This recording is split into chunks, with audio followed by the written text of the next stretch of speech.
Central యూనివర్సిటీలో అవధానం చేసే కేంద్రీయ విశ్వవిద్యాలయంలో. అక్కడ అప్రస్తుతంలో సరదాగా ఎంఏ పిహెచ్డి కుర్రాడు ప్రశ్న అడిగాడు, పెళ్లి కూతురు చేతిలో కొబ్బరి బొండం ఎందుకు పెడతారంటే మామిడి పండు ఏదో అరటి పండు పెట్టచ్చు కదా, మోయడం కూడా కష్టం కదా. కొబ్బరి బొండం పెడతారు. కొబ్బరి బొండం పిల్లని ఈ చేతులు తీసుకెళ్ళి పెళ్లి కొడుకు చేతిలో పెట్టిస్తారు. కన్యాదానంలో చాలా ముఖ్యం. కొబ్బరి బొండం ఎందుకు పెడతారన్నాడు. అంటే ఆ పెళ్లి కూతురు అంటుందయ్యా, నేను సన్నగా స్లిమ్గా ఉన్నానని చేసుకుంటున్నామేమో, ముందు ముందు నా సైజు ఇది దృష్టిలో పెట్టుకో, అది భరించగలిగితే చేసుకో, లేకపోతే వెళ్ళిపో, మంచిది. నేను ఎప్పుడు ఇలాగే ఉంటాను అనుకోకే, సన్నగాను. పైగా సహజంగా మామూలు మానవ ధర్మం ప్రకారం పెళ్ళి అయిన తర్వాత ఆడవాళ్ళు లావు అవుతారు, అది చాలా తప్పనిసరి. ఇక నేను వేదిక మీద వివరించే విషయాలు కావు.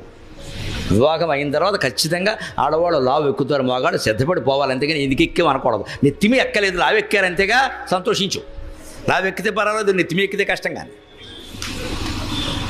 అంతేగాని ఇక దాని ఊరికే ఇక బ్యూటీ క్లినిక్ అని అదేని జిమ్ము జమ్ము వద్దు. ఇంకా అది సహజమైన లక్షణం. అది కొన్నాళ్ళకి మళ్ళీ తగ్గుతారు, తర్వాత కొత్తలో అలా ఎక్కుతారు. అది వేరే ప్రక్రియ. అది దాని గురించి అంత కంగారు అక్కల, అవి సహజం. అందుకని సరదాగా చెప్పాలంటే ఇంతే. అంటే ఆ బ్రహ్మదేవుడు మొదటి వాడయ్యారు కూడా ఆయన హిరణ్య గర్భక అన్నారు. ఎందుకంటే ఈ సృష్టి మొత్తం కాంతిమయం అండి, తేజోమయం. కాంతి నుంచే మొత్తం అన్ని వస్తువులు ఏర్పడ్డాయి. కాంతివంతమైన పదార్థాల్లో ఏవి ముఖ్యమండి? సూర్యుడు, చంద్రుడు, అగ్ని. ఈ మూడే. పగలు మనకు సూర్యకాంతి, రాత్రి చంద్రకాంతి లేదా దీపం. అగ్ని అంటే దీపమే, దీపం అగ్నే కదా. అందుకే పగలు సూర్యుడు అస్తమించేటప్పుడు తన తేజస్సుని కొంత అగ్నిలోనూ కొంత చంద్రుల్లోనూ కలిపేసి వెళతాడు అంటారు శాస్త్రంలో. అంటే అర్థం ఏంటంటే చంద్రుడు స్వయం ప్రకాశకుడు కాదు, సూర్యకాంతి కారణంగానే ప్రకాశిస్తున్నాడు. అగ్ని కూడా సూర్యకాంతితోనే దీప్తం అవుతుంది. దాంట్లో ఉండే తేజస్సుని సూర్యకాంతినే అంటారు. ఈ మూడే కాంతులు లెక్క. లోకంలో ఉండేటువంటి వస్తువులు మన కంటికి కనపడుతున్నాయి కాబట్టి ఉన్నాయనుకుంటున్నాం, కనపడకపోతే లేనట్టే కదా. కనపడడానికి పగలు సూర్యుడు కారణం, రాత్రి చంద్రుడు కారణం లేదా అగ్ని కారణం. అంచేత సమస్త వస్తు రూపాలు కూడా సూర్య చంద్ర అగ్ని రూపాలలో ఉంటాయి. తేజస్సు లేనిదే పదార్థం లేదు. ఈ తేజోవంతమైన పదార్థాల్లో అత్యంత తేజోవంతమైనది బంగారం. దాన్ని సంస్కృతంలో హిరణ్యం అంటారు. అందుకని హిరణ్య గర్భ, తేజస్సును గర్భమందు దాల్చి ఈ సృష్టి అంతా ఒకే ఒక విష్ణువు భరిస్తున్నాడు. మొత్తం ఉన్నది తేజస్సే. వస్తువులు అనేది మన విభాగం వల్ల తోస్తున్నాయి, అంతే తేడా. అందుకే మీరు ఫోటో తీసినప్పుడు గమనించండి, ఒక కిరణాలు మన మీద ప్రసారం అయ్యేలా చేస్తారు. అక్కడ మనిషి ఎక్కడ అడ్డం వస్తాడో ఆ మనిషి బొమ్మ అక్కడ పడుతుంది, మిగిలినంతా కిరణాలే. ఆ మనిషి అడ్డం రాకపోతే అక్కడ కూడా ఉండేది కిరణాలే. అప్పుడు కూడా కిరణాలు ఏం జరిగాయి? మనలోకి వెళ్ళే, శరీరంలోకి వెళ్ళే కిరణాలు. అందుకే ఫోటో ఎక్కువ సార్లు తీయించుకోకూడదు, ఎక్స్రే అసలే తీయించుకోకూడదు. ఇటీవల డాక్టర్లు కూడా చెప్పారు, ఓహో ప్రతిదీ స్కానింగ్ అని వెళ్ళిపోకండి, బతుకంతా స్కానింగ్ అయిపోతున్నారు. స్కానింగ్లు ఎక్కువ చేయించుకోకూడదు. అవన్నీ లోపల కడుపులో కిరణాలు పెడతాయేమో, లేజర్ కిరణాలు. అవి లోపల ఎముకల్ని తినేస్తాయి. మనకి ఇవాళ ఈ ఫోటోలు చూడడానికి అన్నీ బాగానే ఉంటాయి. ఇంత స్కానింగ్ తీయడమును 2000 కొట్టేయడమును ఏమీ లేదు. ఏమీ లేకపోవడం 2000 ఉన్నాయి కదా. నేను రోజు ప్రతిసారి నా పుట్టినరోజు అయిన మర్నాడు ఆరోగ్య పరీక్షలు చేయించుకుంటా. 15 ఏళ్ళుగా నియమం పెట్టుకుని, ఎందుకంటే నా ఆరోగ్యం నాది కాదు, ప్రజలది. అందుకే బోళ్ళంతమంది బాధపడతారు పాపం. అందుకే నేను చేయించుకుంటా. 15 ఏళ్ళుగా పెట్టుకుని పుట్టినరోజు మొన్న వచ్చింది కదా, రేపు ఇంటికి వెళ్ళగానే ఖచ్చితంగా ఆరోగ్య పరీక్షలు చేయించుకుంటా. మాకు అక్కడ హైదరాబాద్లో ఓ డాక్టర్ గారు ఉన్నాడు, ఆయన దగ్గరికి పెడతా. ఆయన పాపం వరుసగా నాకు చేస్తున్నాడు. మొన్న 2 ఏళ్ల క్రితం ఓ మాట అన్నాడు, పరీక్షలు ఏవో చేశాడు. చేసిన తర్వాత 4000 కట్టండి అన్నాడు. కట్టేశాను, అయిపోయాక ఆయన అన్నాడు, ఏమిటోనండి 4 ఏళ్ళుగా చేస్తున్నాం, ఏమీ దొరకలేదు అన్నాడు. 4000 దొరికాయి కదా అన్నాను. ఏమి దొరకపోవడం ఏంటి? 4000 దొరికాయి, కిందసారి 3000 దొరికాయి, మొత్తం మీద 10,000 దొరికాయి, నాకేం దొరకరాని. డాక్టర్ గారు చాలా ఆనందించి, మీరు ఎలా చెరోక్తులు వేస్తారు, నాకు ఎంత ఇష్టమో అని పిలిచి 20% తగ్గించమన్నాడు. జోకు పనిచేసింది. 20% తగ్గించారు. ఏం దొరకపోవడం అంటే దొరుకుతున్నాయి కదా, డాక్టర్లకు దొరుకుతున్నాయి. స్కానింగ్ వల్ల ఏమీ లేదని చెబుతున్నాడు, మన దగ్గర 2000 కొట్టేశాడు. ఏమీ లేని దగ్గర 2000 ఎందుకు? ఈ స్కానింగ్లు, ఎక్స్రేలు, చివరికి ఫోటోలు కూడా. ఇవాళ సెల్ఫీల పేరు మీద, రకరకాల పేర్ల మీద ఫోటోలు దిగుతున్నారే. ప్రతి ఫోటో నీలో ఉండే కొంత శక్తిని హరిస్తుందమ్మా. ఎన్ని ఫోటోలు దిగుతావో దిగి ఆలోచించుకో. ఫోటోలు ఎక్కువ దిగడం అంటే మన ఆయుర్దాయాన్ని మనం క్షీణింపజేసుకోవడమే. ప్రతిది కిరణాలు లోపలికి వెళ్ళాయి. సరిగ్గా కాంతి స్వరూపం మనది. ఆ కాంతి మన మీద పడింది. మన చర్మం మొత్తం ఎలా ఉందో అలా కణాలు వచ్చేసి అంటే ఆ కిరణాలు లోపలికి వెళ్ళాయి. లోపల నుంచి దాటుకుని బయటికి వెళ్ళాయి. లోపల నుంచి దాటుకునే బయటికి వెళ్ళి కాంతి ప్రయాణం చేస్తుందండి మనిషి శరీరం నుంచి కూడా. ఎక్స్రే ఎలా వచ్చింది? ప్రయాణం చేసింది. ఆ ప్రయాణం చేయడంలో ఎముక అడ్డం వచ్చింది, ఆ ఎముక బొమ్మ అక్కడ పడింది. అడ్డం రాకపోతే కాంతే పడుతుంది కదా, అనుమానం ఏముంది? అంచేది మొత్తం ప్రపంచం అంతా వస్తుమయం కాదు, కాంతిమయం. అంచేది దేవుణ్ణి హిరణ్య గర్భ, కాంతిమయ వస్తువుల్లో హిరణ్యం ముఖ్యమైనది, బంగారం కాబట్టి ఆ హిరణ్యము గర్భమందు కలిగి బంగారు కాంతితో ఈ ప్రపంచం అంతా నిండిపోయినవాడు. హిరణ్య గర్భో భూగర్భగా, మంచి మాట అది కూడా. భూగర్భగా, భూమిని తన గర్భమందు ధరించిన వాడు, పైగా భూమి గర్భమందు తానున్నవాడు. ఏదైనా ఒకటే. భూగర్భంలో కూడా దేవుడు ఉన్నాడా? దేవుడు సర్వాంతర్యామి అంటారు కదండి. ఎలా ఉన్నాడు దేవుడు అంటే? ఏం చెప్పుకున్నాం మనం ఇందాక? అన్ని వస్తువులకి మూలమైంది ఏది అన్నాం? ఇదో బల్ల అన్నాం. బల్లకి మూలం చెక్క, చెక్క మూలం మట్టి, మట్టికి మూలం భూమి, భూమికి మూలం అగ్ని నీరు, నీటికి మూలం అగ్ని, అగ్నికి మూలం వాయువు, వాయువుకి మూలం ఆకాశం. అన్నింటికీ మూలాల్లోకి వెళ్ళండి మీరు, పంచభూతాల్లోకి వెళతారు. దాని మూలం ఆకాశం, ఆకాశ స్వయం విష్ణువు. ఇది ఇనప కమ్మి అనుకున్నాం. ఇనుముకు మూలం మట్టి, మట్టికి మూలం నీరు, దానికి మూలం అగ్ని, వాయువు, ఆకాశం, ఆకాశ స్వయం విష్ణువు. ఇప్పుడు ఆకాశమే విష్ణువు అని అర్థమైంది కదా. భూగర్భక అంటే భూమి తన గర్భంలో ఉంది అంటే మనం తేలిగ్గా నమ్ముతాం. భూమి గర్భంలో కూడా ఆకాశం ఉంది. ఎలా నిరూపిస్తామండి? భూమి గర్భంలో ఆకాశం ఉంది. ఇది నేల అనద్దు మీరు, అందులో ఆకాశం ఉంది. ఎలా ఉందో తెలుసా? ఎక్కడైనా ఓ గొయ్యి తవ్వండి, ఒక అరగజంలో తవ్వండి. ఆ తవ్విన మట్టి పక్కనేయండి, మళ్ళీ ఆ మట్టితో పూడ్చండి. వీలు కాదు, కొంత మట్టి తేవలసింది. మనందరికీ అనుభవంలో ఉన్న విషయం ఇది. కూటిబిళ్ళు ఆడుకుంటూ గొయ్యి తవ్వినా సరే తీసిన మట్టితో దాన్ని పూడ్చలేరు మీరు. ఎంతో కొంత లోటు ఉంటుంది అక్కడ. ఖచ్చితంగా బయట నుంచి మట్టి తేవలసిందే. తీసిన మట్టి మీరు జాగ్రత్తగా, ఒక్క రేణువు కూడా పోకుండా, పక్కన ఏదైనా పెద్ద మైకా సంచి పెట్టి దాని మీద రేణువు పోకుండా వేయండి, ఏం పర్వాలా. మళ్ళీ ఆ గోతులో ఆ మట్టి వేయండి, అది లోపలికి వెళ్ళిపోయింది, కొంత ఖాళీ మిగిలింది. చిన్న గొయ్యి దగ్గర నుంచి పెద్ద గొయ్యి వరకు మొత్తం అనుభవం ఇది. నుయ్యి దవ్విన మట్టితో మళ్ళీ నుయ్యి పొడచలేం, సగమే పొడుతుంది, సగం మిగులుతుంది. ఆ మిగిలిందే ఖాళీ, అదే ఆకాశం, ఆకాశ స్వయం విష్ణు. ప్రతి ఉదాహరణ సులభమైన ఉన్నాయి, మనం కాస్త ఆధునికంగా దృష్టి పెట్టి ఆలోచిస్తే తెలుస్తుంది. అంటే భూమి అనుకుంటున్న దాంట్లో ఆకాశం ఉంది, నీరు ఉంది, భూగర్భ జలాలు లేవా? లోపల వాయువు ఉంది, వాయువు లేకపోతే నీరు ప్రవహించదు.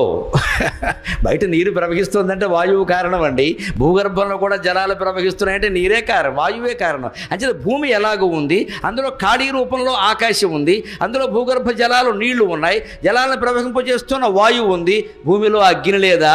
అగ్ని లేకపోవడం ఏంటండి? తవ్విన చోట ఎక్కడైనా పెట్టండి, చల్లగానైనా ఉంటుంది, కొన్ని ప్రాంతాల్లో వేడిగానైనా ఉంటుంది. అంచేత పంచభూతాలు భూమిలో కూడా ఉన్నాయి, వాయువులోనూ పంచభూతాలు ఉన్నాయి, ఆకాశంలోనూ పంచభూతాలు ఉన్నాయి. అందుకే సృష్టి ఏర్పడిన విధానాన్ని ఒక రకంగా చెబుతారు వేదాల్లో. గొప్ప సైన్స్ అండి అదంతా. 5 భూతాలని 5 కాస్త ఏదో బిళ్ళ ఇంత ఇద్దడి సిబ్బి అనుకోండి, ఇంత మట్టి ముద్ద అనుకోండి, 5 ముద్దలు. ఆ సృష్టి నిర్మాణం ఎలా జరిగిందని శాస్త్రీయంగా చెప్పింది హిందూ మతం. దేవుడు ఇలా కూర్చున్నాడు, ఆకాశం రావాలి అన్నాడు, ఆకాశం వచ్చింది. భూమి రావాలి అన్నాడు, భూమి వచ్చింది. రాదమ్మా, ఆర్టీసీ బస్సు రావట్లేదు, ఆకాశం భూమి ఎక్కడి నుంచి వస్తాయి? ఈ కబుర్లు చెప్పొద్దు. ఈ గుడ్డి నమ్మకాల వ్యవహారాలు హిందూ మతంలో ఉండవు. హిందూ మతం పరమశాస్త్రీయం. సృష్టి అలా ఏర్పడిందని చెప్పలేదు. సృష్టి ఎలా ఏర్పడిందంటే పంచభూతాల నుంచి ఏర్పడిందని చెప్పారు. అది కూడా ఎలాగా? భూమి, ఆకాశం, అగ్ని, వాయువు అన్నీ కలిపి 5 ముద్దలు, మట్టి ముద్దలు అనుకోండి కాస్త. ఇది ఇంతంత మట్టి ముద్దలు. ఈ మట్టి ముద్దను ముందు సగం చేశాడు, ప్రతి ముద్దని సగం చేశాడు. చేసి భూమి అనే ముద్ద ఉందండి, అందులో సగం తీసేట. ఆ సగాన్ని 4 భాగాలు చేసి అందులో ఒక భాగం అగ్నిలో, ఒక భాగం వాయువులో, ఒక భాగం నీటిలో, ఒక భాగం ఆకాశంలో కలిపెట్టాడు. మళ్ళీ అగ్ని ముద్ద ఒకటి ఉంది కదా, దాన్ని సగభాగం చేసి ఆ సగం అలాగే ఉంచి ఆ ఒక సగాన్ని తీసుకొచ్చి మళ్ళీ 4 భాగాలు చేసి దాన్ని ఒకదాన్ని భూమిలో, ఒకదాన్ని నీటిలో, ఒకదాన్ని వాయువులో, ఒకదాన్ని ఆకాశంలో కలిపెట్ట. అంటే ఏమైంది? ప్రతి భూతములోనూ కూడా ప్రతి పదార్థంలో సగం అదే, సగం మిగిలిన 4. అందుకని పంచభూతాల్లో దేన్ని మీరు పరిశీలించినా అందులో మిగిలిన 4 ఉంటాయి, మిళితమై ఉంటాయి. ఇదంతా సైన్సా కాదా? ఎవడండి గుడ్డి నమ్మకం అంటాడు? వేదం చదవరు, ఉపనిషత్తులు చదవరు, శాస్త్రాలు చదవరు. ఎవడో చెప్పే మాటలు ఏదో నమ్మేసి దేవుడు పుట్టిస్తాడంటే దేవుడు నేను పుట్టించాను ఎక్కడా చెప్పలా. ఇలా ఏర్పడింది అని చాతుర్వర్ణ్యం మయా సృష్టం తస్య కర్తారమపి మాం విద్యకర్తారం అవ్యయం స్పష్టంగా చెప్పాడు. అన్నీ చేసింది నేనే అని అంటున్నారయ్యా, అన్నీ చేసింది నిజంగా నేనే, కానీ ఒక్క మాట చెబుతున్న రహస్యం నేనేం చేయలేదన్నాడు. తస్య కర్తారమపి మాం విద్యకర్తారం అవ్యయం. వాటికి చేసింది నేనే అయినా నేను చేయలేదు. చేసింది నేనే అంటావు, చేయలేదంటావు అంటే నేను చేశానని మీరు అనుకుంటున్నారు కాబట్టి నేను చేశానంటున్నా, కానీ నిజానికి వాటికి మీద కర్తృత్వ భావన నాకు లేదు. జీవితంలో మనకు ఉండాల్సింది అదే. యజ్ఞమో యాగమో వినాయక నవరాత్రులు లేకపోతే ఈ ప్రవచనమో ఏదో చేశాం అంతే. ఇక తర్వాత వచ్చేవరన్నా అద్భుతంగా చెప్పారంటే సంతోషం అండి, ధన్యవాదాలు అంతే. అవునా అండి? ఇంతకుముందు వచ్చిన వాళ్ళు ఇలా చెప్పారండి, నేను కెలకడం ఇక్కడ పనిగట్టుకొని. ఇంతకు తర్వాత ఎవరో వస్తారు కదండి, ఆయన ఎలా చెప్తా మీకు చెప్పరండి, అనుమానం లేదు. ఈవేళ నేను ఒక్కడిని వచ్చేసింది, ఇంక నీ విష్ణు సహస్రం దేనికి పని లేక ఈ సంపేస్తున్నాడు పట్టుకొని లోపలికి వెడితే అంటాడు. ఇప్పుడు తక్కువడు కాదు, మనం ఎదురుగా ఉన్నప్పుడు అంటాడు, బయటికి వెళ్ళి ఏమంటాడు, అబ్బో చాలా అహంకారం ఉండు బాబు, ఇంకేం తప్ప ఎవడో చెప్పలేట, ఇంకెందుకండి, ఇది నాకు తోచిన మాటలు నేను చెబుతున్నానమ్మా, మీకు నచ్చితే మంచిదే, ఇంకొకరు ఇంతకంటే బాగా చెప్పొచ్చు, నేను చెప్పిన దాంట్లో పొరపాటు ఉండొచ్చు, వారు సరి చేయొచ్చు, ఎవరు చెప్తారండి దాన్ని? ఒకడే విజ్ఞానవంతుడు ఆ ప్రపంచంలో. అన్ని భూతాలలోనూ అన్నీ కలిపి ఉన్నట్టు అన్నీ ఉంటాయి. అందుకని హిరణ్య గర్భగా భూగర్భ. ఇంకొక మాట చెప్పుకుని మనం సెలవు తీసుకుందాం. భూమి గర్భంలో ఆకాశం ఉందని మనం తెలుసుకున్నాం, భూమి కూడా ఆయన గర్భంలో ఉంది. ఈ భూమండలం మొత్తం భగవంతుడి గర్భంలో ఉంది. దానికి ఉదాహరణ మళ్ళీ భీష్ముడి యొక్క స్థాపనలోనే దొరుకుతుంది. కుప్పించి ఎగసిన కుండలంబులక అంతి గగన భాగం వెల్ల కప్పికొనగా ఉరికిన నోర్వక ఉదరంబులోనున్న జగముల వ్రేగున జగతి కదల అన్నాడు ఆ పద్యంలో. శ్రీకృష్ణుడు భీష్ముడి మీద కోపంతో చక్రం తీసుకుని కిందికి దూకెట్ట. అప్పుడు ఏం జరిగిందిట? ఉరికిన నోర్వక ఉదరంబులోనున్న జగముల వ్రేగున జగతి కదల. ఆయన కిందకి దూకేసరికి భీష్ముడు ఏమంటున్నాడు అంటే, అయ్య బాబాయ్ 14 లోకాలు కడుపులో పెట్టుకున్నవాడు కిందకి దూకేశాడు, కొంపలు అంటుకోవా, అంత బరువైన వాడు 14 లోకాలు భరిస్తున్నవాడు కిందకి దూకితే ఈ భూమండలం తట్టుకోగలదా? అదండి ఉరికిన నోర్వక ఉదరంబులోనున్న జగముల బ్రేగున జగతి కదల. ఆయన కడుపులో ఉన్న లోకాల బరువుకి ఈ లోకం తల్లడిల్లిపోదా అన్నాడు. ఇక్కడ మనం కాస్త చర్చించుకుందాం, తెలుస్తుంది. కడుపులో ఎన్ని లోకాలు ఉంటాయండి? దేవుడి లోకాల్లో పురాణాల లెక్క ప్రకారం 14. 15వ లోకం ఎక్కడా లేదు. కింద 7, పైన 7. అతల వితల సుతల తలాతల రసాతల మహీతల మహాతల పాతాళ, ఇవి 7. పైవి ఏమిటండి? భూలోకంతో కలిపి భూలోక, భువర్లోక, సువర్లోక, మహాలోక, జనోలోక, తపోలోక, సత్యలోక, పైవి 7 కలిపి 14. ఇదంతా కలిపి బ్రహ్మాండం. 14 మించిన లోకాలు ఎక్కడా లేవు కదా. శ్రీకృష్ణుడు కడుపులో ఉన్న లోకాలకి బయట ఉన్న లోకం కదిలిపోతుంది అంటే బయట 13 ఉండి బయట ఒకటి ఉందా? లోపల 13 ఉండి +1, లేకపోతే లోపలే 14 ఉంటే మరి బయట ఉన్న లోకం ఏది కృంగిపోవడానికి? ఏదో ఒకటి నిజం కావాలి కదా. అది తర్కం అంటే. కవిత్వం చదువు ఊరుకోకూడదు. ఆ తర్కంలో పెడితే భూగర్భ అనే మాట అర్థం అవుతుంది. 14 లోకాలు ఆయన గర్భంలో ఉన్నాయంటే మరి బయట ఏదో ఉందంటున్నావు. అది జగముల బ్రేగున జగతి కదలడానికి బయటే ఉంది, అన్నీ ఆయన లోపలే ఉన్నాయి కదా. లేదండి 13 ఆయన లోపల ఉన్నాయి, ఒక భూమండలం ఒకటి బయట ఉంది అని అంటే అయితే ఆయన పరిపూర్ణుడు కాదండి. లోకాలన్నీ కడుపులో ఉన్నాయంటే అలాగా ఒక లోకం ఆయనకి బయట ఉందిగా. అంచేత శ్రీకృష్ణుడు అని మనకు కనపడుతున్న రూపం ఉంది, అక్కడ భీష్ముడికి కనపడినా ఎవరికి కనపడినా అది ఆ యుగ ధర్మం ప్రకారం అవతరించిన వ్యక్తి అంతే. ఆయన ఒక్కడే దేవుడు కాదు, అన్ని రూపాలు దేవుడి రూపాలు. ఆ మాటకు వస్తే భీష్ముడు, ఆ రథము, ఆ కోపము అవన్నీ కూడా దైవ రూపాలు. 14 ఆయన కడుపులోనే ఉన్నాయి, బయట ఉంది అని మనకు కనపడుతోంది. ఇది మిథ్య, జగన్ మిథ్య అంటే అర్థం. అది మనకు కనపడుతోంది అంతేగాని ఇది నిజంగా లేదు. కళలో కూడా మనకి బోర్డు కనపడితే లేవు. అలాగే ఓ కళలో మనం అంతా మునిగి ఉన్నాం, ఇది లేనట్టు లెక్క. శాస్త్రజ్ఞుల పరిశోధనలు కూడా ఆ విషయాలే రుజువు చేస్తున్నాయి. అనంత కోటి నక్షత్రాలు బ్రహ్మాండాలు కనిపెడుతున్నారంటే నాసా కేంద్రం వాళ్ళు. వాటికి ఏమిటో నెంబర్లు వేసుకుంటూ పోతున్నారు. ఈ మధ్య కొత్తగా కనిపెట్టింది ఏమిటో తెలుసా? పాలపుంత అని ఒకటి కనపడుతోంది, మిల్కీ వే. అందులో బ్లాక్ హోల్స్ ఉన్నాయి, నల్లటి రంధ్రాలు, కృష్ణ బిలాలని. అందులోంచి ఏమిటో ఇలా ఇలా ఇలా ఇలా నక్షత్రాలు వచ్చేస్తున్న నక్షత్రాలు ఇలా బయటికి చేరుతున్నాయి. కానీ అందులోకి వెళ్ళిన నక్షత్రం ఏది మళ్ళీ కనపట్లేదు అన్నారు. వీళ్ళు పాలపుంత అని ఈ పెద్ద మనుషులు పేర్కొంటున్న దాన్నే పాల సముద్రం అన్నారు మన పురాణాలు. అది విష్ణు స్థానం. అక్కడి నుంచి లోకాలు వస్తాయి, మళ్ళీ అందులోకి పోతాయి. సరిగ్గా నిప్పు మండుతూ ఉంటే అగ్ని మునుగురు పురుగుల్లాగా నిప్పు రవ్వలు బయటకు వస్తాయి, మళ్ళీ రాలిపోతాయి. ఈ లోకాలన్నీ నిప్పు రవ్వలు లాంటి. అదే సరిగ్గా ఉపనిషత్తుల్లో చెబుతారు. భగవంతుడి లక్షణాలు, సృష్టిని భగవంతుడిని కలిపి 5 లక్షణాలు చెబుతారు. అస్థి, భాతి, ప్రియం, రూపం, నామచేత్యంశ పంచకం, ఆద్యత్రయం బ్రహ్మభావం, నామరూపాత్మకం జగతు. 5 లక్షణాలు ఉన్నాయి భగవంతుడికి, సృష్టికి కలిపి. అవేమిటంటే, ఒకటి అస్థి, అది ఉంది. భాతి అది ప్రకాశిస్తోంది. 3 ప్రియం అది సంతోషంగా సుఖంగా ఆనందంగా ఉంది. 4 రూపం దానికి ఓ రూపం ఉంది. నామ ఓ పేరుంది. ఇవన్నీ కలిపి ఇందులో ఆద్యత్రయం బ్రహ్మభావం. మొదటి 3 పరమాత్మ లక్షణాలు అస్థి భాతి ప్రియం. నామరూపాత్మకం జగత్తు. జగత్తుకుండేవి 2 లక్షణాలు, 1 రూపం 2 పేరు. రూపము పేరు లేకపోతే జగత్తు లేదు. అందుకే ఈ మొదటి 3 ఏమిటి సరిగ్గా మనకు చూడండి. అస్థి అంటే ఉన్నది సత్, భాతి ప్రకాశిస్తోంది చిత్, ప్రియం అదే ఆనందం సచ్చిదానందం. భగవంతుడి లక్షణాలు అంటే సచ్చిదానందం. జగత్తు లక్షణం ఏమిటంటే అది సత్తు కాదు, చిత్తు కాదు, ఆనందము కాదు. జగత్తు ఖచ్చితంగా ఎప్పుడూ ఒకేలా ఉందని చెప్పలేము, నిత్యం మారిపోతుంది. కాబట్టి సత్ అనడానికి లేదు. మనం పడుకున్నప్పుడు మనకి ఈ జగత్తు లేనట్టే లెక్క. ఇంకోడుకుంటే మనకున్నట్టు కాదు, మన వరకు లేనట్టే లెక్క. జగత్తు లేకుండా ఎలా బతుకుతున్నాం? ఇంత ప్రేమిస్తున్నామే ఈ ప్రపంచాన్ని, ఈ బంధాలని, ఈ భార్యని, ఈ భర్తని, ఈ పిల్లల్ని ఇంత ప్రేమిస్తున్నామే, వీళ్ళని మర్చిపోయి మనం ఎలా పడుకోగలుగుతున్నామండి? అసలు ఆ పడక, ఆ నిద్ర, ఆ ఆనందం ఈ మొత్తం జీవితం కంటే గొప్పదా కాదా? ఒక క్షణంలో తేలిపోయింది అది గొప్పదని. లేకపోతే నిద్ర మానేసి కూర్చో. చివరికి నేను అంటున్నాను మరోలో అనుకోవద్దు. ఆ ఉదాహరణ అయితే బాగా అర్థమవుతుంది. కొడుకుని కోల్పోయి విపరీతంగా దుఃఖిస్తున్న తల్లి కూడా ప్రాణం విసిగి నీరసం వచ్చి పడుకుంటే ఆ నిద్రలో ఆవిడకి ఏమైనా కొడుకు గుర్తున్నాడా? ఆనందం పొందిందా లేదా? నిద్ర ఆనందం. ఆవిడ మళ్ళీ బయటికి రాగానే ఏమిటో ఇంత కొడుకును కోల్పోయి దిక్కుమాలని నిద్రమ్మ అని మళ్ళీ ఏడుపుమాలెట్టి. నువ్వు నిద్రలో ఉన్నప్పుడు కొడుకు విషయం గుర్తులేదే, వాడు ప్రమాదంలో చనిపోయాడు, అక్కడ మెలకు రాగానే ఏడుస్తున్నావు. అంచేత ఆ నిద్ర ఈ దుఃఖాలకి సుఖాలకి అతీతమైంది అని అర్థం కావట్లేదా? అందుకని అస్థి భాతి ప్రియం స్థితిలో ఎప్పుడూ భగవద్భావన అది అలా ఉంటాడు మనిషి. నామరూపాత్మక రూపం పెట్టుకోవడం వల్ల, ఒక పేరు పెట్టడం వల్లే మనకు అర్థం కావట్లేదు విషయం. అందుకని ఉన్న పేర్లన్నీ ఆయనవేనండి. అది అనేది ఆయన పేరండి తత్. అందుకే సంస్కృతంలో వ్యాకరణం అర్థమైతే వేదాంతం అర్థం అవుతుంది. సంస్కృతంలో తత్ అనే శబ్దాన్ని 3 లింగాల్లో చెబుతారు. ఏ శబ్దాన్ని ఒక లింగంలో చెప్పిందని ఇంకో లింగంలో చెప్పరు. రామశబ్దం అంటే రామహ రామో రామాహ రామం రామో రామాన్ రామేణ రామాభ్యాం రామై పుంలింగం.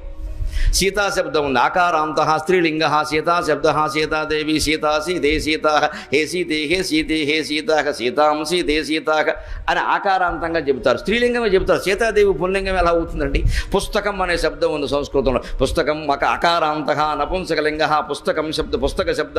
పుస్తకం పుస్తకే పుస్తకాన్ని హే పుస్తక హే పుస్తకే హే పుస్తకాన్ని పుస్తకం పుస్తకే పుస్తకాన్ని అని నపుంసకలింగంలో చెబుతారు. పుస్తకాన్ని పుల్లింగంలో చెప్పరు, రాముడిని స్త్రీలింగంలో చెప్పరు, సీతని పుల్లింగంలో కానీ నపుంసకలింగంలో కానీ చెప్పరు. కానీ అందరికీ వర్తించేటువంటి తద్ అనేటువంటి శబ్దాన్ని 3 లింగాల్లో చెబుతారు. దకారాంత పుల్లింగ తప్యద్ధ సహ తౌతేతం తౌతాంతేన తాభ్యాం తై తస్మై తాభ్యాం తేభ్యక తస్మాత్ తాభ్యాం తేభ్యక తస్య తయోస్తేషాం తస్మిన్ తయోస్తేషు అని పుల్లింగంలో చెబుతారు 7 విభక్తులు పెట్టి.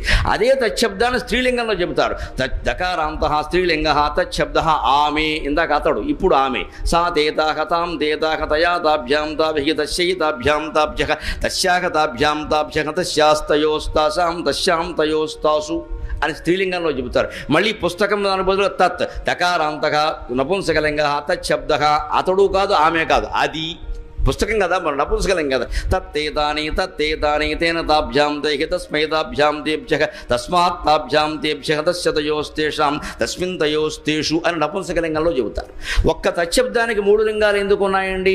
తచ్చబ్ద స్వరూపుడైన భగవంతుడే పురుషులుగాను స్త్రీలుగాను నపుంసకులుగాను కూడా ఉన్నాడు, అందుకే ఉన్నాయి. అనగానే ఇచ్చేవాడు కాదు. పూర్వం ఉద్యోగాలు కాదు కదా, ఆస్తులే కదా. పొలం సర్లే 50 సర్లే, మట్టి ఎంత అనేవాడు. మెట్ట 10 అండి, పల్లం 40 అంటే పిల్లనిచ్చేవారు. మెట్ట 40 అండి, పల్లం 10 అంటే లాభం లేదు అనేవారు. ఎందుకంటే మెట్టలో పండదు, మరి వర్షాధారం భూమి, వర్షం కురవాలి పండాలి, మెట్టకి నీళ్ళు ఎక్కవు. అందుకని ఈ మెట్ట వాళ్ళు ఏం చెప్పేవారు? మెట్ట వేదాంతం ఏంటి? మాకు ఉందగానండి, అసలు అది మేము పట్టించుకోకపోవడం లేదు, పండదు కాబట్టి. ఇది మెట్ట వేదాంతం అంటే అర్థం. పట్టించుకోపోవడం ఏంటి? పండదు కాబట్టి.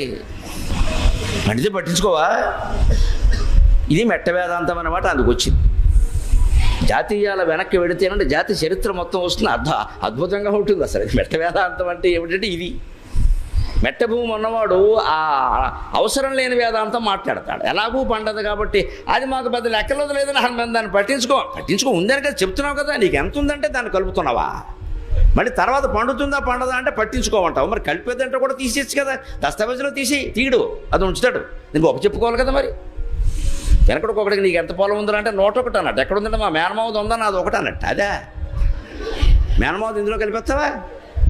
పోనీ పెంతండ్రైనా కాదు, వాడు పోతే ఏమైనా వస్తుందేమో, వాడికి పిల్లలు లేకపోతే మేనమావదట. మా మేనమావది ఉందా, నాది ఒకటి, మొత్తం నేడు ఇంకేం. మరి మొత్తం గవర్నమెంట్ పొలాలు కూడా కలిపి. ఈ మెట్ట వేదాంతం రాకుండా, ఆ స్థితి రాకుండా ఏం చెప్పేవారు అంటే తర్కం నేర్పేవారు, వ్యాకరణం నేర్పేవారు. అంచేతనే ఈ కుర్రాడు తండ్రి ద్వారా నేర్చుకున్నాడు కాబట్టి అంతే సూక్ష్మ దృష్టి ఒక్కోసారి తండ్రికి లేనిది కొడుకు ఉంటుందండి. అందుకని దేవుడు ఎక్కడున్నాడు అంటే పాలల్లో వెన్న ఎలా ఉంటుందో దేవుడు అలాగే ఉన్నాడండి. చిలికితే కానీ రాదు కదా, దేవుడైనా అంతే కదా, మధించాలి కదా అన్నాడు. రాజుగారికి చాలా ఆనందమైంది. దేవుడు పేరేమిటి అంటే, మీరు ఇది పళ్ళెం, ఇది గ్లాసు, ఇది చెంబు, ఇది బల్ల అన్నారు. ఇది తీసేయండి, ఇది ఆ పళ్ళెం పేరు చెంబు తీసేయండి, మిగిలింది ఇది కదా, అదే బ్రహ్మండి. తద్బ్రహ్మ తత్వమసి అహం బ్రహ్మాస్మి అంటే రాజుగారికి పరమానందం అయిపోయింది. ఆ కుర్రాన్ని తీసుకెళ్ళి ఎత్తుకుని ముద్దెట్టేసుకుని ఎదురుగా నుంచి సింహాసనం దగ్గరికి పిలిపించి నుంచోబెట్టి, నువ్వే నా గురువురా అన్నారు. ఇప్పుడు చెప్పాడే. మూడో ప్రశ్న ఏంటండి అన్నాడు. దేవుడు ఏం చేస్తూ ఉంటాడన్నాడు. మీరు ఇప్పుడు నన్ను గురువు అన్నారు కదండి, గురువు నిలబడి ఉండగా శిష్యుడు కూర్చోవడం ధర్మమేనా అన్నాడు. చిలివెంటి వాడికి దెబ్బకి రాజుగారికి ఇంకా ముద్దైపోయిన బంగారు కొండ అన్న రాజ్యం నీకు ఇచ్చేసిన తప్పులేదురా, బ్రహ్మాండంగా మాట్లాడు అని వాడిని సింహాసనం మీద కూర్చోబెట్టి ఈయన కింద కూర్చున్నాడు. ఇప్పుడు అడగండి మీ ప్రశ్న అన్నాడు. దేవుడు ఏం చేస్తూ ఉంటాడు అన్నాడు. ఇదే చేస్తూ ఉంటాడు అన్నాడు. పైవాడికి తెలిసిందంటే మనం ఆశ్చర్యపోకల. ప్రహ్లాదుడికి తెలియలేదా? ప్రహ్లాదుడి వయసు 8 ఏళ్ళు, హిరణ్యకశ్యపుడి వయసు పోనీ మన లెక్కల్లో చూసుకుని 60 ఏళ్ళు ఉన్నాయి. ఆ కృతయుగాలు వయస్సులో వదిన పోనీ మన లెక్కల్లో చూసుకుని రాష్ట్ర ప్రభుత్వోద్యోగం, కేంద్ర ప్రభుత్వోద్యోగం 2 రిటైర్ అయిపోయాడు వాడు. ఇది 60 అయినా అది 62 అయినా మొత్తం అయిపోయినట్టే. అటువంటి వాడికి తెలియలేదని అనడానికి లేదు, వాడికి జ్ఞానం ఉంది, పక్కకి వెళ్ళిపోయాడు.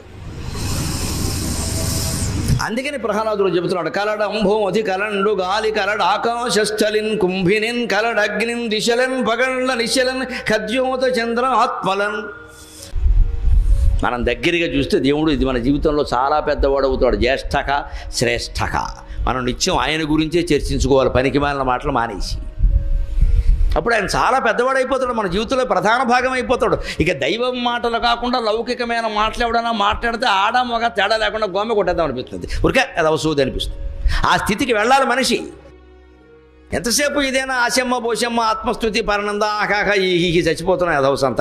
ఎంత చర్చించినా మీరు ఏ సమస్య అయినా చర్చించండి అమ్మా, మూలంలో కడితే కర్మ అండి, అయిపోయింది. ఇంక కర్మ అన్నావుగా ఊరుకోరదా?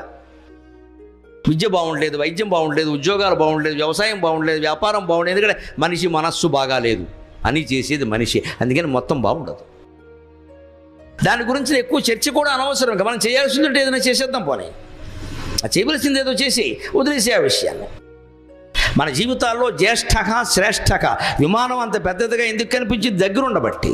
చిన్నదిగా ఎందుకు కనపడేది? దూరంగా ఉండబట్టి. దేవుడైనా అంతే, దూరంగా నువ్వు ఆలోచించి ఎప్పుడో ఏడాదికి ఒకసారి వినాయక నవరాత్రులు చేసేస్తే ఈ తర్వాత ఏదో మనకు అది సాంప్రదాయం ఆనవాయితీ అమ్మ మానకూడదు అంటే మానకూడదు కాబట్టి చేస్తున్నామమ్మా, నీకు భక్తి లేదు.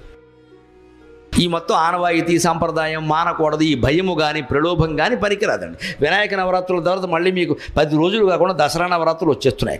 ఇక్కడ 9 రోజులు చేశాం వినాయకుడికి, తర్వాత వాళ్ళ అమ్మగారు వస్తుంది, మా అబ్బాయికి 9 రోజులు చేశారు, నా సంగతి ఏమిటి, నీకు 10 రోజులు చేస్తామమ్మా, ఓ రోజు ఎక్కువ అంట. తర్వాత వాళ్ళ ఆయన వస్తాడు శివుడు, మా ఆవిడకి 10 రోజులు చేశారు, మా అబ్బాయికి 9 రోజులు చేశారు, మొత్తం వీళ్ళందరినీ పోషిస్తున్నది నేను, బెచ్చవెత్తు కూడా పోషిస్తున్నాను, నా సంగతి ఏమిటంట, నీకు కార్తీక మాసం ఎలాంతా చేస్తానైనా కోపడకండి. తర్వాత వాళ్ళ మేనమా వస్తాడు. మరి రాజకీయాల్లో తెలుగుదేశం ఉన్నట్టు, వైఎస్ఆర్ పార్టీ ఉన్నట్టు మాధవ పార్టీ ఉంది. ఇక్కడ మాది శివుడు పార్టీ అయితే కేశవుడు పార్టీ, మరి మాకేం లేదా అంటాడు ఆయన.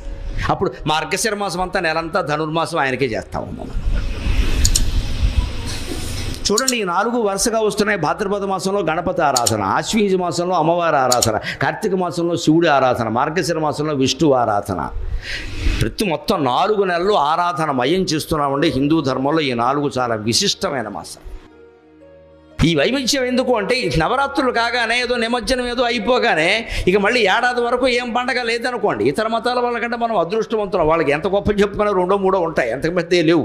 మనకు అలా కాదు, నెలకో 2 పండుగలు ఉంటాయి. పైగా సెలవులు కూడా ఎక్కువ మిగిలి వదిలేండి. మనకి సెలవులు ఎక్కువ, బడికైనా సెలవు ఇస్తారు. ఎందుకు ఈ పండగలు మనకి ఎక్కువ ఉంటాయంటే మనిషిని దైవ చింతన నుంచి దూరం చేయకుండా ఉండడం కోసం. ఇది అయిందమ్మా. దీపావళి నాడు ఏం చేస్తారు? గోంగూర కాళ్ళు ఉంటాయి, గోకాళ్ళు ఉంటాయి కదా. దిబ్బే దీపావళి అమావాస్య మళ్ళీ వచ్చే నాగుల చవితి. ఆ నాగుల చవితి 4 రోజులు వచ్చేసింది.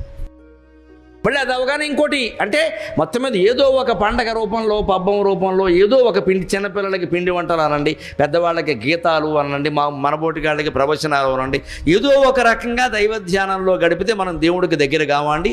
జ్యేష్ఠ శ్రేష్ఠ ప్రజాపతికి అంటే ప్రజాపతి అంటే సంతానానికి పతి, ప్రజాపతి అంటే తండ్రి అని అర్థం. ప్రజలందరికీ నాయకుడు కాదు. ప్రజాశబ్దానికి ప్రాచీన కాలంలో వేదంలో కానీ, శాస్త్రంలో కానీ, పురాణంలో కానీ, కావ్యంలో కానీ సంతానం అనే అర్థం. కౌశల్య సుప్రజ రామ అంటే కౌశల్య యొక్క ఉత్తమ సంతానం. పబ్లిక్ అనే అర్థం లేదు, తర్వాత వచ్చింది.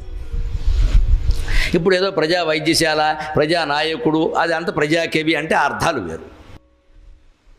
అందుకని ప్రజాపతికి అంటే సంతానానికి పతి అంటే తండ్రి. బ్రహ్మదేవుడు దక్ష ప్రజాపతి, కశ్యప ప్రజాపతి, కర్దమ ప్రజాపతి లాంటి ప్రజాపతుల్ని 10 మందిని పుట్టించాడు. మొట్టమొదటి సంతానం కలగాలంటే ఏం చేయాలి? వాళ్ళందరికీ ఆయన ఒకటే చెప్పాడు, అబ్బాయి మీకు వేరే పని ఏమీ లేదు, మీ మొత్తం పోషణ అంతా నేను చూసుకుంటా, పెళ్లి చేసుకోవడం సంతానాన్ని కానండి. మనం ఆ మొట్టమొదటి పుట్టేసి ఉంటే ఎంత బాగుండేదో, అదే బిజినెస్లో ఉండేవాళ్ళం, వేరే పనే లేదు ఇంకా.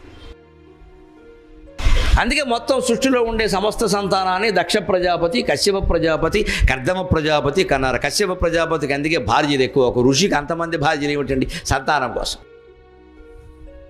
దక్ష ప్రజాపతికి 57 నక్షత్రాలు ఆయనకి భార్యలే అన్నారు. 27 కాదు, ఇంకా అసలు 54 ఉన్నాయి మొత్తం, రెట్టింపు 54 ఆయనకి నలుగురు ఆయనకి భార్యలే అన్నారు. అందులో 27 నక్షత్రాలు.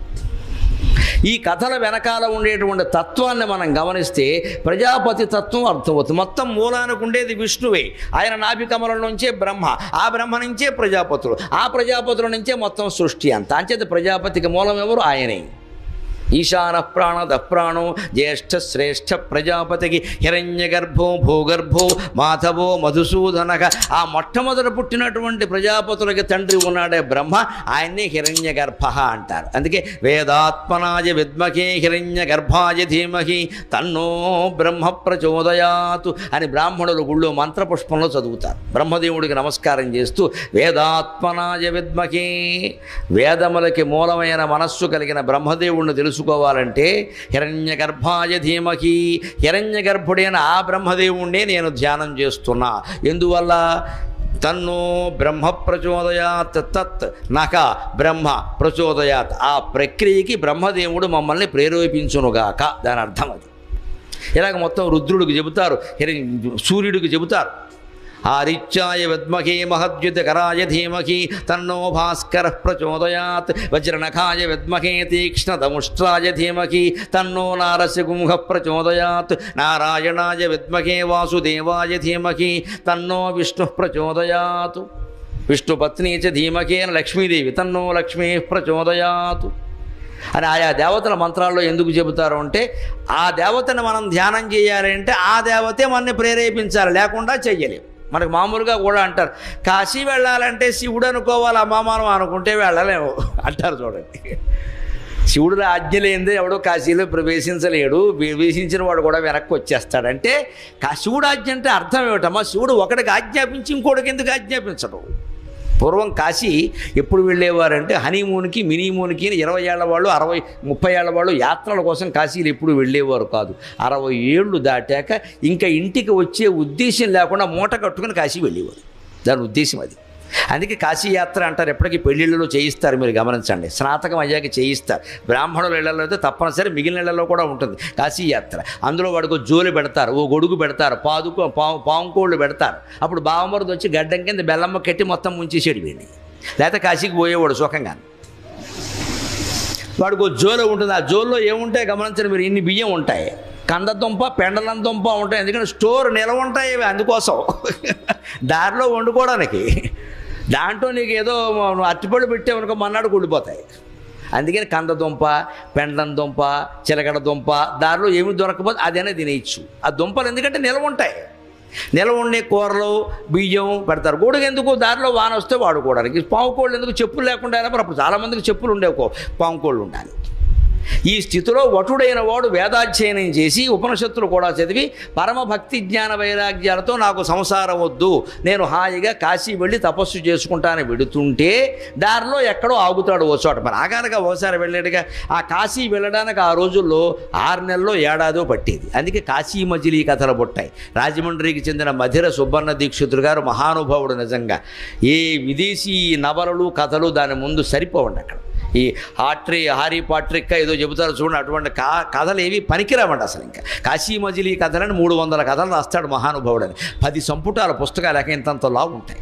అవి ఎందుకు వచ్చాయంటే కాశీయాత్ర బయలుదేరాక దారిలో ఎక్కడో ఓ చోట ఆగుతారు. ఈ కథ తెలిసిన కూడా ఒక కథ చెబుతాడు. కాస్త కథ చెప్తే వాళ్ళ కాలక్షేపం అవుతుంది, మనసులో శరీరంలో శ్రమ తగ్గుతుంది. అలా మొత్తం అన్ని కథలు చెప్పి ఎప్పటికో కాశీ పెడతారు. అంతే కాశీ మజిలీ. ఇవాళ కాశీ ఏముంది, ఇక్కడ ఫ్లైట్ ఎక్కుతున్నావు, అక్కడ దిగుతున్నావు, అంటారు. సాయంత్రం మళ్ళీ వచ్చేస్తున్నావు. ఇది కాశీయాత్ర కాదు, ఇది ఊరికే విమానయాత్ర, సరదా యాత్ర. నిజమైన కాశీయాత్ర ప్రయోజనం కలగాలంటే సుదీర్ఘ ప్రయాణం చేయాల్సిందే, 60 ఏళ్ళు దాటాల్సిందే, మళ్ళీ వచ్చే ఊహ పెట్టుకోకూడదు. అంతే. అలా అయితేనే వెళ్ళాలి. నేను కాశీకి వెళ్ళి వచ్చాకేమో మనవరాలకి పెళ్ళి అయింది. మనవరాలు పెళ్లి మీద దృష్టి ఉన్నంతకాలం నువ్వు కాశీ వెళ్ళినావు ఒకటే, కాకినాడ బస్ స్టాండ్లో ఉన్నావు ఒకటే. ముందు ఆ దృష్టి మానుకోవాలి. కాశీ వెళ్ళినా కూడా ఇదే గోల. నీ మనవరాల పెళ్ళికి కాశీకి సంబంధం ఏంటమ్మా?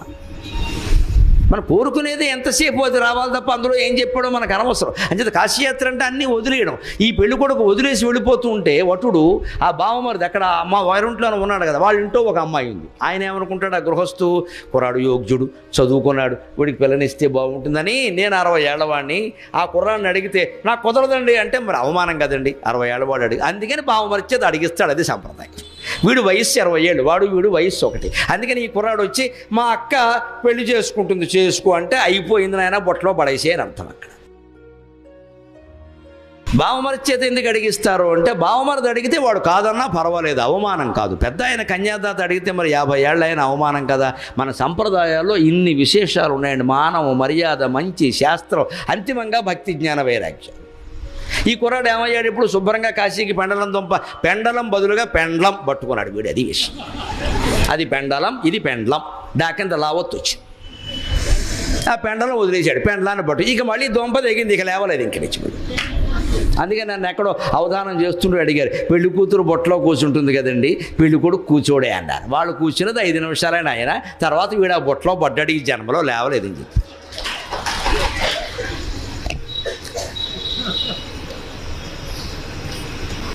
సమాసాలు చూడండి, ఇదివరకు సమాసాలు ఎలా ఉన్నాయో నన్ను చెప్పుకున్నాం మనం, అయోమయంగా ఉన్నాయి. ఇటువంటి చిత్రమైన సమాసాలు ఎవరు వాడలేదు, పోతన గారు తప్ప. అది కూడా హిరణ్యకశిపుడు కోసం వాడాడు. అయోమయంలో భయంలో ఉన్నవాడు అలాగే మాట్లాడతాడు. వాడు ఏం మాట్లాడుతున్నాడో వాడికి తెలియదు, అందుకే మాట్లాడాడు. కానీ ప్రహ్లాదుని సమాసాలు చాలా స్పష్టంగా తెలుగు మాస్టర్కి పిల్లలకి చెప్పడానికి సుఖంగా ఉన్నాయి. అగ్నిం దిశలన్ పగళ్ళ నిశలన్ శబ్ద ప్రయోగం. ఇది సమాసం కాదు. అగ్నిం దిశలన్ పగళ్ళ నిశలన్, దిశలన్ నిశలన్ శబ్దాలంకారం, శబ్దాలంకారం వాడాడు అక్కడ. వృత్యనుప్రాస అలంకారం అంటారు దీన్ని. 2 వర్ణాలు మళ్ళీ సమానమైన గ్యాప్, సమానమైన విరామంతో ఒకే వర్ణం మళ్ళీ వస్తే దాన్ని వృత్యనుప్రాస అంటారు. అదే సమానమైన ఖాళీతో 2 అక్షరాలు వస్తే దాన్ని శాఖానుప్రాస అంటారు. 3 కానీ అంతకంటే ఎక్కువగాను వస్తే యమకానుప్రాస అంటారు. అవి వాడిన కొద్దీ ఆ కవిత్వానికి అందం పెరుగుతుంది, చదవాలనిపిస్తుంది బాగా. అవి పోతన గారు వాడతాడు. కమలక్షు నర్చించు కరములు కరములు, శ్రీనాథు వర్ణించు జిహ్వ జిహ్వ, కరములు కరములు జిహ్వ జిహ్వ అని వెంటనే వస్తుంటే మనకు ఆనందంగా ఉంటుంది. చిన్నపిల్లాడు కూడా నేర్చుకుంటాడు. అందుకే కరములే చేతులు, జిహ్వ ఏ నాలుక అంటే కుదరదు. అక్కడ జిహ్వకి జిహ్వే ఉండాలి. మళ్ళీ అటు ఆ చేతులే నిజమైన చేతులు, ఆ నాలుకే నిజమైన నాలుక, ఆ శరమే నిజమైన శరం. ఆ నిజమైన అనేది అక్కర్లేదు అక్కడ. శరము శరము, జిహ్వ జిహ్వ, కరములు కరములు అంటే చాలు. అందుకని కలడోంకారమున కలడగ్నిం దిశలను పగళ్ళ రిశలను. ఇంకో మాట ఖద్యోత చంద్రాత్మలను, ఇది సమాసం.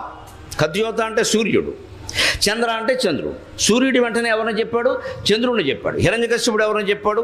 భూరి గ్రాహ రక్షోమృగ వ్యాళ ఆదిత్య నరాది. ఆదిత్యుని తర్వాత మానవుడిని చెప్పాడు. ఆదిత్యునికి మానవుడికి సంబంధం ఏంటండి? ఆదిత్యుల తర్వాత చంద్రుడిని చెప్పాలి. కానీ సూర్యచంద్రుడు అనాలి మనం ఎవరన్నా అంటాం. పున్నమంటే వెంటనే అమావాస్య అంటాం. తెలుగులో సామెతలు పడతాయి. చెప్పేవులే కబుర్లు, పెద్ద ఆదరించాం. పున్నమనాడు బూరెట్టావా, అమావాస్య నాడు అట్టెట్టావా అంటారు. పున్నం వెంటనే అమావాస్య వస్తుంది, కానీ పున్నమనాడు బూరెట్టావా, ఏకాదశి నాడు పూరి పెట్టావా అనరు. పున్నమ తర్వాత ఏకాదశి రాదు, అమావాస్య వస్తుంది వెంటనే. నోటికి అలా వస్తుంది లెక్క. ఆదివారం తర్వాత సోమవారం వస్తుంది కానీ మంగళవారం ఎందుకు వస్తుందండి? మాట్లాడడానికి ఒక లెక్క ఉంది కదా. ఆ పద్ధతిలో మాట్లాడుతున్నాడంటే అర్థం ఏంటి? అతని మనస్సు స్థిరంగా ఉంది, హాయిగా ఉంది, సక్రమంగా మాట్లాడుతున్నాడు. హిరణ్యకశిపుడు మనస్సు గందరగోళంగా ఉంది. అందుకని ఏం మాట్లాడుతున్నాడు వాడికి తెలియదు. దానికి అనుగుణంగానే భాష రచించాడు.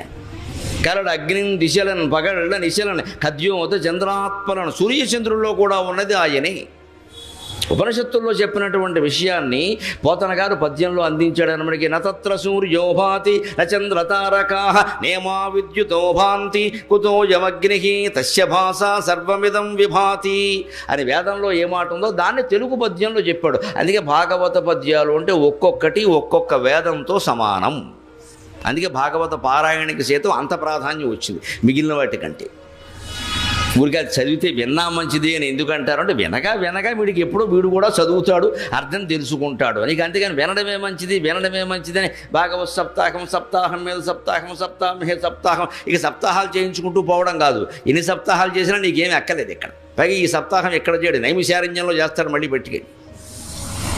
నీకు అర్థం కానప్పుడు నైమిషారణ్యమైనా ఒకటే, నిడదవోలు స్టేషన్ అయినా ఒకటే. అర్థమైనా కూడా నైమిషారణ్యమైనా ఒకటే, నిడదవోలు స్టేషన్ అయినా ఒకటే. అర్థమైనా ఒకటే, కాకపోయినా ఒకటే. నిడదవోలు చేసుకోవచ్చుగా, మన పక్కన ఉంది నైమిషారణ్యం ఎందుకు పల్లెకి ఇది ఫ్యాషన్ మొదలెట్టారు ఈ మధ్యన. మమ్మల్ని కూడా చంపుతున్నారు అక్కడికి రమ్మని. అక్కడ గాలి ఆడదు, ఒక్క పోసేస్తుంది, చచ్చాం. ఓసారి వెళ్ళి నేను 10 రోజులు ఉంటాను, 3 రోజులు వచ్చాను. పైగా చమత్కారంగా చెప్పి కూడా వచ్చాను. ఇక్కడ నిజంగా గాలి ఆడట్లేదు. ఇక్కడ ప్రతి చెట్టు ఒక మహర్షి అన్నారు. నిజమేనండి, వాళ్ళంతా తపస్సులో ఉన్నారు, అందుకే గాలి ఆడట్లేదని చెప్పాను. మహర్షులు అంటే తపస్సు కదా, తపస్సు చేస్తుంటే మరి కదలడం, మరి అందుకని చెట్టు కూడా కదలడం లేదు.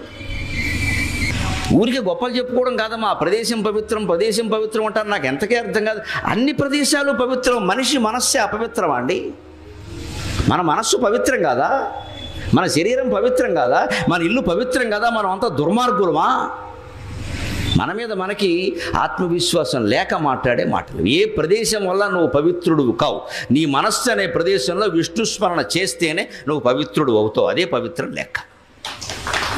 భూతాత్మా పరమాత్మా చ ముక్తానాం పరమాగతి అవ్యయ పురుష సాక్షి క్షేత్రజ్ఞో అక్షరయేవ చ. ఇందులోనే చెప్పిన మాట విష్ణు సహస్రంలో. పూతాత్మ పరమాత్మ చ ముక్తానాం పరమాగతి. పూత ఆత్మ అంటే పవిత్రమైన మనస్సు కలిగిన వాడు. మన మనస్సును ఎందుకు మంచి ఆలోచనతో ఉంచుకోలేకపోతున్నాం మనం? కాశీ గడితే పవిత్రం, శ్రీశైలం పెడితే పవిత్రం, నైమిషారణ్యం పెడితే పవిత్రం. నీ ఇంట్లో కూర్చున్నా పవిత్రమేనమ్మా. నీ మనస్సును పవిత్రం చేసుకో. అంటే మనకి కుళ్ళు బుద్ధిని మానుకోవడం ఇష్టం లేదు, ఈ రాగద్వేషాలు మానుకోవడం ఇష్టం లేదు, ఈ గొడవలు మానుకోవడం ఇష్టం లేదు. ఇవన్నీ ఇలా ఉండగానే మన ఎవడైనా అమాంతంగా తీసుకెళ్ళి వీల్ చైర్లో అక్కడ బారేసి పవిత్రం చేసేయాలి. అజ్ఞానం. ఇది జరిగే పని కాదు. అందుకే మనం ఎన్ని మహిమలు ప్రకటించుకున్నా ఇవన్నీ నీరు గారిపోతున్నాయి. మీరు గమనించుకోండి. కాశీ వెళ్ళిన వాళ్ళ బుద్ధులు మారలేదు, నైమిషారణ్యం బుద్ధులు మారలేదు. బుద్ధి ఎలా ఉంది, ఇదివరకు ఎలా ఉందో అలాగే ఉంది. ఇప్పుడు ఇంకాస్త గొప్పలు చెబుతున్నాడు అంతే. ఎందుకంటే అక్కడికి తిరుపతి వెళ్ళి కూడా వీడు లడ్డూలు బ్లాక్లో కొంటాడు. బుద్ధి మారలేదంటే అర్థం అది. కొంటాడు. నాకు కావాల్సిన లడ్డూలు నాకు రావాల్సిందే. ఇక అంత పట్టుబట్టి దేవుని ప్రసాదాన్ని బ్లాక్లో కొన్నాక నువ్వు తిరుపతి ఎందుకే తెమ్మపురం వెళ్ళి కూర్చోరాదా అంతలో ఖర్జూరం కొనుక్కుని. ఈ బుద్ధి మార్చుకోవాలి ముందు. ప్రహ్లాదుడు ఆ బుద్ధి మీద పెట్టాడు, దృష్టి ప్రదేశాల మీద పెట్టలేదు. హిరణ్యకశిపుడు ప్రదేశాల మీద పెట్టాడు. అంచేది అన్ని ప్రదేశాల కంటే పవిత్రమైనది మనిషి మనస్సే. సమస్తమైన తీర్థాల్లో మానస తీర్థం గొప్పది అని శంకరాచార్య చెప్పారు. కాశీఖండంలో అగస్త్యుడు చెబుతాడు, మనస్సును మించిన తీర్థమే లేదు. తీర్థములు మానసములు ముక్తిప్రదములు తరుణు ఇవి మేలు బాహ్య తీర్థముల కంటే. తీర్థములు మానసములు ముక్తిప్రదములు తరుణు ఇవి మేలు బాహ్య తీర్థముల కంటే. మనుజుడిది ఎరింగియుతాను మధురవాణి బాహ్య తీర్థం ముగల్వ నిష్ఫలముగాదే అని కాశీఖండంలో చెబుతాడు, అగస్త్యుడు చెబుతాడు.